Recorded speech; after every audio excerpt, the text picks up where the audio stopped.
സുശീല ചേച്ചി, സുഭദ്ര, ഞങ്ങൾ ഇറങ്ങുന്നു. എന്റെ അമ്മ ചെയ്ത എല്ലാ തെറ്റുകൾക്കും ഞാൻ ക്ഷമ ചോദിക്കുന്നു. ചേട്ടത്തി എന്നെ അനുഗ്രഹിക്കണം. നിന്നോട് എനിക്ക് ഒരു വിരോധമില്ല. നിന്നെ സുശീല സഹായിക്കും. വേണ്ടെന്ന് വെച്ച ജോലി നീ വീണ്ടും ചെയ്തു തുടങ്ങണം. സ്വന്തം കാലിൽ നിൽക്കാൻ സ്ത്രീ പഠിച്ചിരിക്കണം. അയ്യോ,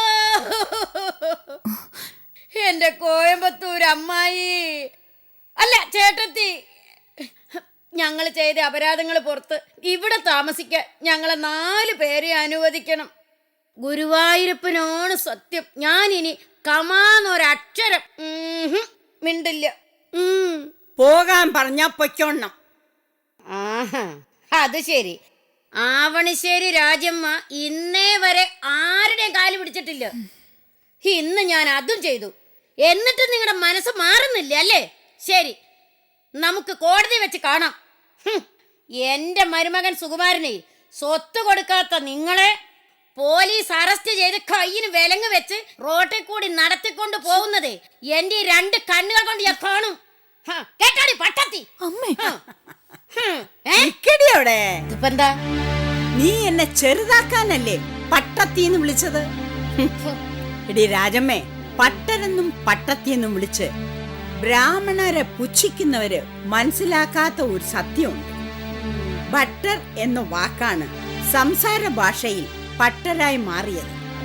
ഭട്ടർ എന്ന വാക്കിന് പണ്ഡിതൻ എന്നാണ് അർത്ഥം. പട്ടത്തി എന്നാൽ പാണ്ഡിത്യമുള്ള സ്ത്രീ എന്ന്. മനസ്സിലായോ? ഇനി എന്തോ മനസ്സിലാക്കാൻ പാണ്ഡിച്ചി. ഞങ്ങൾ ഇറങ്ങ.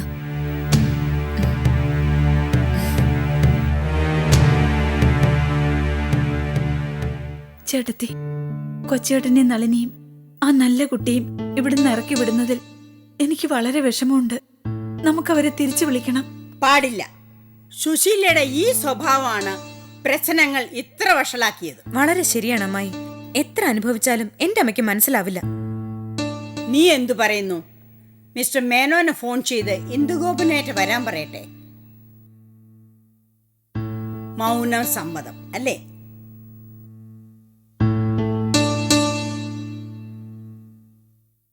ചേട്ടത്തി അവരോട് വരാൻ പറയേ. ഇന്ദുഗോപനെ സുഭദ്രയ്ക്ക് ഇഷ്ടപ്പെടും. എനിക്ക് ആ കാര്യത്തിൽ ഒരു സംശയമില്ല.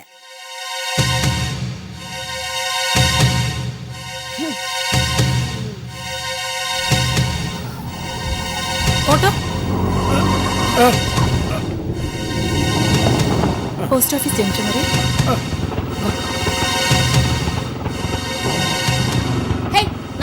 എങ്ങനെ ഒരു ഓട്ടോയിൽ പോവാ? ഒരെണ്ണം കൂടി വിളിക്കണേ. ദിവ്യമോളെ ഇറങ്ങ്, നമുക്ക് വേറെ ഓട്ടോയിൽ പോവാം. ഞങ്ങൾ 3 പേരെ പോകുന്നുള്ളൂ എന്ന് നേരത്തെ പറഞ്ഞല്ലോ. ഓട്ടോ വിട്. ഞാനൂടി കേറട്ടെ? വേറെ പോയാ മതി. അമ്മ എന്റെ കൂടെ വരണ്ട. ഓട്ടോ വിട്. എന്നെ കൂടി കൊണ്ടുപോടി. നാട്ടുകാരെ, നിങ്ങളിത് കാണുന്നില്ലേ? ഞാൻ വഴിയാധാരമായി. എന്റെ മോള് പോലെ എന്നെ ഉപേക്ഷിച്ചു. ഇതിനെല്ലാം കാരണം തമിഴെത്തിയ മലയാളികളെ.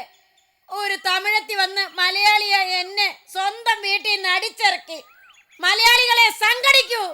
നിങ്ങൾക്ക് മാനെന്ന് പറഞ്ഞതൊന്നില്ലേ? ഞങ്ങൾക്ക് മാനമുണ്ട്. മോളെ കെട്ടിച്ച വീട്ടിൽ വന്ന് മുതലാളിയമ്മ ചമഞ്ഞ നിങ്ങൾക്ക് ആ മാനമില്ലാത്തത്. വർഗസ്നേഹമില്ലാത്ത ദ്രോഹികള്. ഭാഷാ സ്നേഹത്തിന് തമിഴന്മാരെ കണ്ട് പഠിക്കണം. കരുണ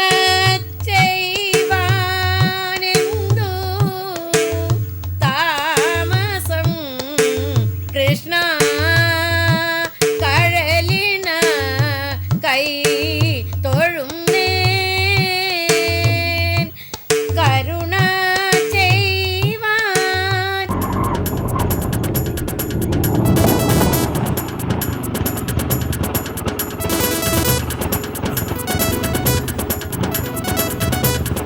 എത്രയാ? 60 രൂപ.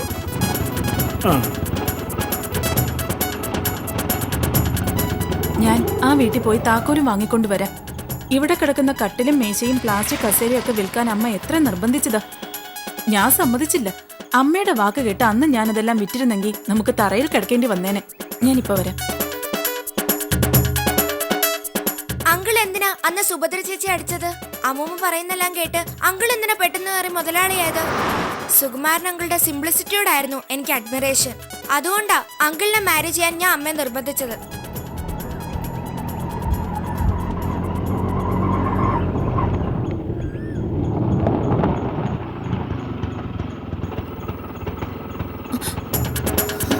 എടാ സുകുമാര, ഒരു 55 രൂപ ഈ ഓട്ടോ ഡ്രൈവർ കൊടുത്തേ. 55 അല്ല, റിട്ടേൺ തരണം. 110 രൂപ. റിട്ടേൺ നിന്റെ തന്തയോട് പോയി ചോദിക്കടാ. പൈസ തരാതെ ഇറങ്ങി തന്തയ്ക്ക് വിളിക്കുന്ന മര്യാദയ്ക്ക് കാശെടുക്ക്. കരുണാലയത്തിൽ താമസിക്കുമ്പോ വിളി സുകുമാരൻ മുതലാളിന്ന്. ഇവിടെ വന്നപ്പോ എടാ സുകുമാരാന്ന്. ചേട്ടൻ ഇത് അനുഭവിക്കണം.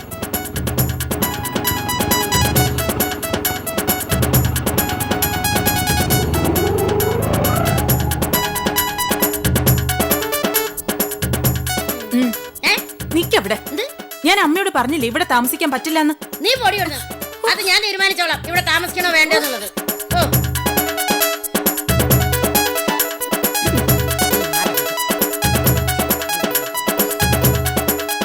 അമ്മ ഒന്ന് മാറിയേ.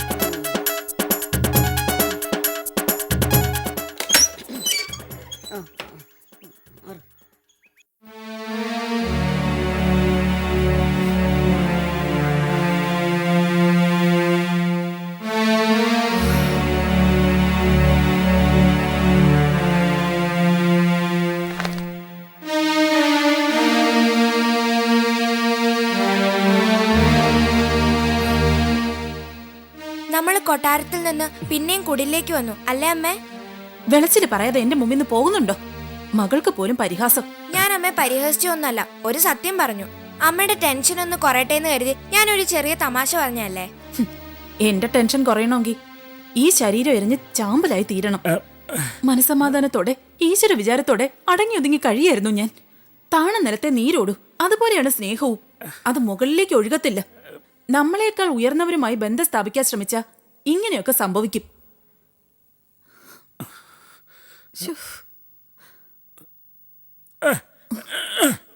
ഞാൻ പറഞ്ഞല്ലോ ഈ പൈസ എന്റെ കൈ തരണ്ടെന്ന്. ചേട്ടൻ തന്നെ കൈ വെച്ച് ആവശ്യം പോലെ ചെലവാക്കിക്കോ. നാളെ മുതൽ ഞാൻ എന്റെ പഴയ ജോലിക്ക് പോകും. സുകുമാര മുതലാളി അതിങ്ങതാ, ഞാൻ സൂക്ഷിച്ചു വെച്ചോളാം. ഓ, ഇങ്ങനൊരു ജന്മം. കയ്യിൽ പൈസ കണ്ടപ്പോ അമ്മ പിന്നെയും പഴയ വിളി തുടങ്ങി. പൈസ ഉണ്ടെങ്കിൽ മുതലാളി, ഇല്ലെങ്കിൽ എടാ പോടാ. എടി, എന്റെ മരുമകനെ ഞാൻ എനിക്ക് ഇഷ്ടമുള്ള പേര് വിളിക്കും. നീ ആ കാര്യത്തിൽ ഇടപെടണ്ട മോനെ. ഈ പൈസ ഇങ്ങതാ, ഞാൻ സൂക്ഷിച്ചോളാം. വേണ്ടാന്ന്.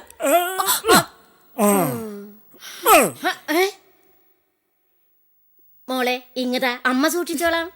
ഇക്കാര്യത്തിൽ എനിക്ക് അമ്മയുടെ സഹായം വേണ്ട. ഇക്കാര്യത്തിലെന്നല്ല, ഒരു കാര്യത്തിലും വേണ്ട.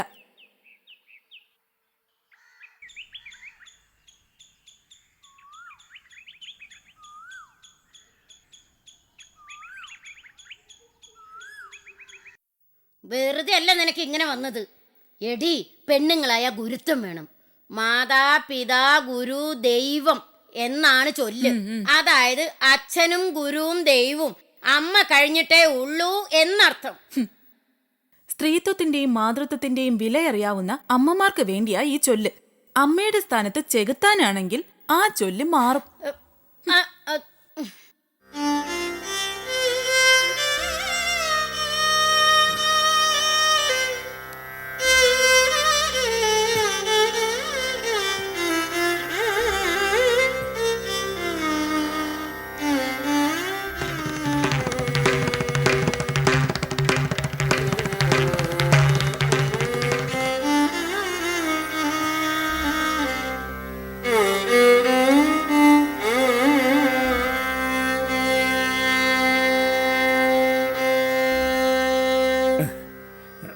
അങ്കിള് വിഷമിക്കാതെ.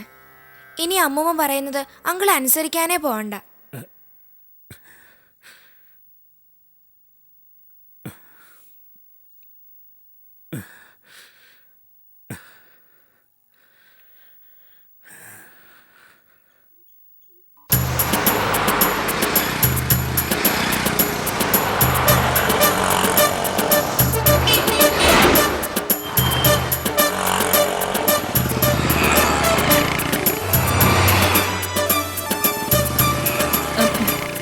സരോജം, സരോജം, സരോജം. എന്താ എന്നെ കണ്ടിട്ട് കാണാത്ത മുട്ടി നടന്നു കളഞ്ഞത്?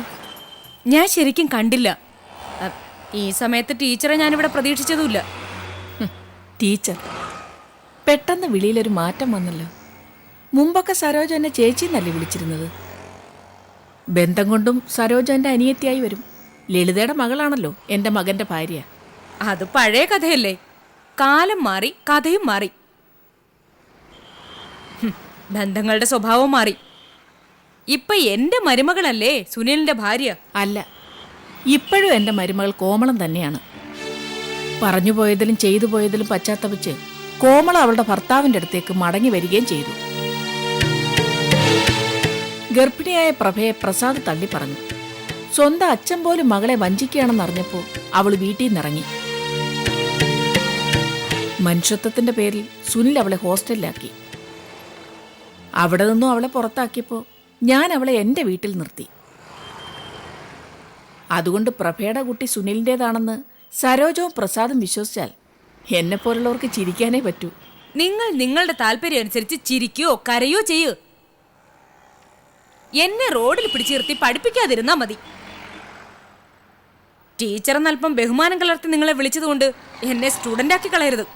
അയ്യോ, അത്ര വലിയ അവിവേകമൊന്നും എൻ്റെ ഭാഗത്തു നിന്ന് പ്രതീക്ഷിക്കണ്ട. പ്രഭ പ്രസവിച്ചത് ഒരു പെൺകുട്ടിയെയാണ്.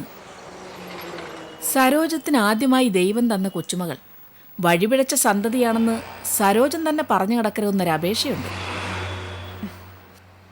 അതല്ല, അപവാദം പറഞ്ഞേ തീരുവെന്ന് പ്രതിജ്ഞ എടുത്തിട്ടുണ്ടെങ്കിൽ അത് തുടരുന്നതിന് മുമ്പ് സരോജ ഒരു പ്രാവശ്യമെങ്കിലും ആ കുഞ്ഞിന്റെ മുഖം ഒന്ന് കാണണം. അല്പമെങ്കിലും നന്മ ആ മനസ്സിൽ അവശേഷിച്ചിട്ടുണ്ടെങ്കിൽ നിങ്ങൾ പശ്ചാത്തപിക്കും. പിന്നെ പ്രഭ ഇപ്പോൾ എൻ്റെ വീട്ടിലില്ല. എൻ്റെ മരുമകൾ കോമളം തിരിച്ചു വന്നു. പ്രഭ ഒരു ചെറിയ വീട് വാടകയ്ക്കെടുത്ത് അങ്ങോട്ട് താമസം മാറ്റി. പ്രസാദിന്റെ അച്ഛനും ഉണ്ടവിടെ. പ്രഭയ്ക്കും കുഞ്ഞിനും കൂട്ടായി. ഒരു ചെറിയ സംശയം കൂടി ചോദിച്ചോട്ടെ, ഇപ്പോഴും അനിരുദ്ധൻ തന്നെയല്ലേ സരോജത്തിന്റെ ഭർത്താവ്? അതോ നിങ്ങൾ വിവാഹബന്ധം വേർപെടുത്തിയോ? ക്ഷമിക്കണം, ഞാൻ കുറച്ച് കൂടുതൽ സംസാരിച്ചു. സരോജൻ സൂചിപ്പിച്ചതുപോലെ 10-32 വർഷം കുട്ടികളെ പഠിപ്പിച്ചതുകൊണ്ട് സംസാരിക്കുമ്പോഴും പഠിപ്പിക്കലിന്റെ ശൈലി വന്നു പോകും. ഞാൻ വരട്ടെ.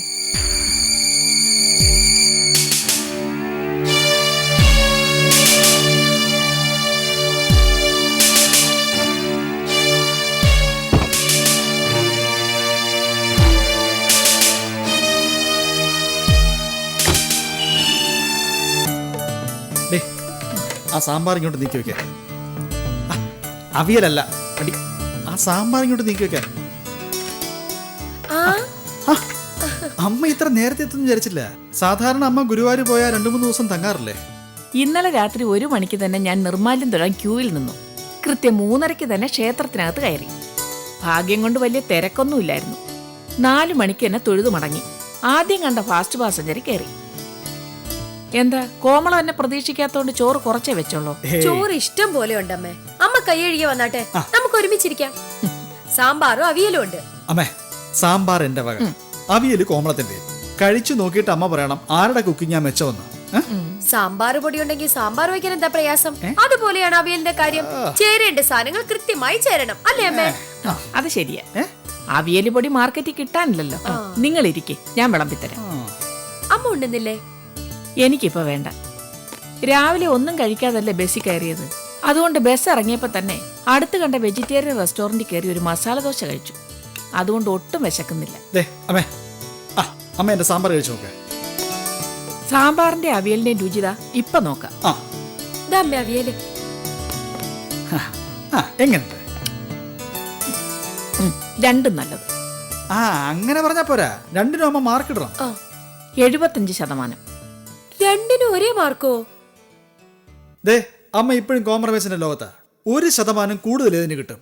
അവിയലിനോ സാമ്പാറിനോ? സാമ്പാർ. അങ്ങനെ കിറു കൃത്യമായി പറയണമെന്ന് നിർബന്ധിച്ചാ നീ തന്നെ തോക്കും. അതെന്താ? എന്റെ സാമ്പാർ മോശമില്ലാത്തോണ്ടല്ലേ അമ്മ 75 മാർക്ക് അതിന് തന്നത്. അതെ, ഞാനൊരു റീവാലുവേഷൻ നടത്തിയ 1-2 മാർക്ക് അവിയലിന് കൂടുതൽ കൊടുക്കേണ്ടി വരും. അത് ശരി. മരുമകള് തിരിച്ചു വന്നപ്പോ അമ്മ മരുമകളുടെ പക്ഷം ചേർന്നു. ഒരു സ്ത്രീക്ക് സ്ത്രീയുടെ പിന്തുണയാണ് അത്യാവശ്യം. പുരുഷന്റെ സപ്പോർട്ടുണ്ടെങ്കിലേ ഒരു പെണ്ണിന് നിലനിൽക്കാൻ കഴിയൂ എന്ന പഴയ ധാരണയ്ക്ക് ഇന്നും വലിയ മാറ്റമൊന്നും വന്നിട്ടില്ല. അതുകൊണ്ടാണ് സ്ത്രീ വിമോചന പ്രസ്ഥാനങ്ങളൊക്കെ ലക്ഷ്യത്തിലെത്താതെ അലസിപ്പോകുന്നത്. എന്നും സ്ത്രീ തന്നെ സ്ത്രീയുടെ ശത്രു.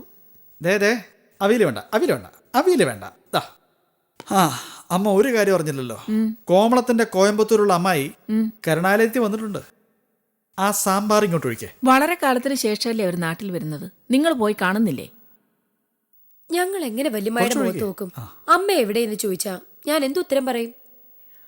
വല്യമ്മായി എഴുതി തന്ന എസ്റ്റേറ്റ് എവിടെ നിന്ന് വന്ന ആ കള്ളൻ ജോൺസിന്റെ കയ്യിലായെന്ന് അമ്മായി അറിഞ്ഞ എന്തെല്ലാം കോമാളിത്തരങ്ങളാ അമ്മായിയുടെ മുമ്പിൽ ഞാനും പ്രസാദവും ഒക്കെ കാണിച്ചത്. അതൊക്കെ ഓർക്കുമ്പോൾ ലജ്ജ തോന്നുന്നു. ഞാൻ ഇങ്ങോട്ട് വരുന്ന വഴിക്ക് സരോജത്തിനെ കണ്ടു. കുഞ്ഞമ്മ അമ്മയോട് സംസാരിച്ചോ? എന്നെ കണ്ടിട്ടും കാണാത്ത മട്ടി കാറി കയറാൻ പോയി. ഞാൻ അങ്ങോട്ട് കയറി സംസാരിച്ചു. പണ്ടൊക്കെ സരോജ എന്നെ ചേച്ചിന്നാ വിളിച്ചിരുന്നത്. ഇന്ന് ടീച്ചറെന്നാ വിളിച്ചത്. ആ വിളി തന്നെയാണ് ഭേദം. സരോജ കുഞ്ഞമ്മ അമ്മയെ ചേച്ചിന്ന് വിളിച്ചാ അത് അമ്മയ്ക്കാ മാനക്കേട്. ഒരുപാട് കുത്തുവാക്കുകൾ പ്രയോഗിച്ച് കാണുമല്ലോ എന്റെ കുഞ്ഞമ്മ. എന്റെ അമ്മ പിന്നെ എത്ര കൈപ്പുള്ള കഷായവും തേനിന്റെ മധുരമാണെന്ന മട്ടിൽ അങ്ങ് കുടിച്ചു കളയും. സാധാരണ പാടാറുള്ള പല്ലവികളൊക്കെ സരോജ ഇന്നും പാടി. കോമള ഇവിടെ തിരിച്ചു വന്ന കാര്യമൊന്നും സരോജ അറിഞ്ഞിട്ടില്ല. പ്രഭ ഇവിടെ നിന്ന് താമസം മാറ്റിയ കാര്യവും അവളുടെ കൂടെയാണ് അനിരുദ്ധൻ താമസിക്കുന്നതെന്ന് വിവരം അറിഞ്ഞപ്പോൾ സരോജത്തിന്റെ മുഖമൊന്ന് വിളറി. സ്വന്തം മകന്റെ കുഞ്ഞ് വഴിപിഴച്ചുണ്ടായ സന്തതിയാണെന്ന് സ്വന്തം അമ്മുമ്മ തന്നെ പറഞ്ഞു കിടക്കുന്നത് നിർത്തണമെന്നും ഞാൻ പറഞ്ഞു. അപവാദം പറഞ്ഞേ തീരുമെന്നുണ്ടെങ്കിൽ അതിനു മുമ്പ് ആ കുഞ്ഞിന്റെ മുഖം ഒന്ന് കാണണമെന്ന് ഞാൻ ഉപദേശിച്ചു. എന്തു പറഞ്ഞിട്ടെന്താ? സരോജത്തിന്റെ മനസ്സ് കല്ലുപോലെ ഉറച്ചുപോയി. വെണ്ണ ഉരുകും പോലെ കല്ലുരുകണമെന്ന് നമ്മൾ ആഗ്രഹിക്കുന്നത് തന്നെ അവിവേകമല്ലേ?